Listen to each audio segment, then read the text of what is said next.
বিষ্ণুই বলেন জাহান্নামের সবচাইতে হালকা আযাব হলো ওই ব্যক্তির আযাব যার পায়ে দুটো জাহান্নামের আগুনের জুতা পুড়িয়ে দেয়া হবে। ওই আগুনের উত্তাপে তার মাথার মগজগুলো ভাতের মারের মতো টপ টপ টপ টপ করে বেয়ে বেয়ে পড়বে।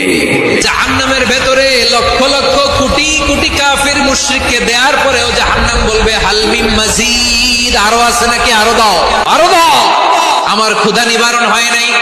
জাহান্নামে তো উত্তপ্ত হবে, জ্বলন্ত হবে, ভয়ঙ্কর হবে। জাহান্নামের এক অংশ আরেক অংশকে খেয়ে ফেলবে। আল্লাহু আকবার। ফেরেশতারাও টালমাটাল হয়ে যাবে।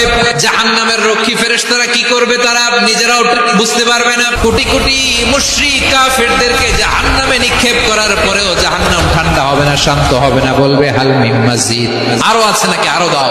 তখন আল্লাহ তাআলার কুদরতি পা জাহান্নামের ভিতরে ঢুকিয়ে দিবেন। দেওয়ার সাথে সাথে জাহান্নাম থেকে আওয়াজ আসবে আত আত বিইজ্জাতিকা বিকারামিকা, আল্লাহ আপনার ইজ্জতের কসম, যথেষ্ট হয়েছে, এনাফ এনাফ, আর লাগবে না। সুবহানাল্লাহ বল, সুবহানাল্লাহ।